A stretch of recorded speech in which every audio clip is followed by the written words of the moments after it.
প্রতি বছরের মতো এবছরও মালদা জার্নালিস্ট ক্লাবের উদ্যোগে বর্ষবরণ উপলক্ষে এক মেগা অঙ্কন প্রতিযোগিতার আয়োজন করা হয় সত্য চৌধুরী ইনডোর স্টেডিয়ামে।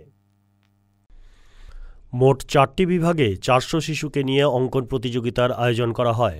উপস্থিত ছিলেন মালদা জার্নালিস্ট ক্লাবের সেক্রেটারি হরেন চৌধুরী সহ ক্লাবের সদস্যরা।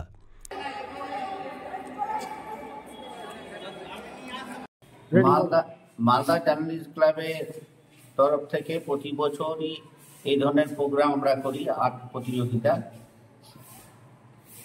বর্ষবরণ উৎসবে এই প্রোগ্রামটা রাখি। কুচি কাচাকে নিয়ে প্রায় 300-400 বাচ্চা নিয়ে আমরা এই প্রোগ্রামটা করছি এবং সত্যজিৎ স্টেডিয়ামে প্রোগ্রামটা হচ্ছে আমাদের আর্ট প্রতিযোগিতা। পুরস্কার বিতরণী অনুষ্ঠান, হ্যাঁ, 31 তারিখে নাইটে আমাদের প্রোগ্রাম আছে।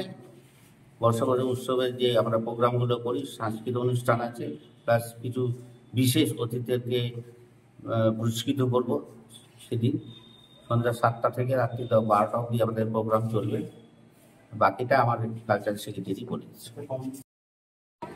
মালদা টুডে।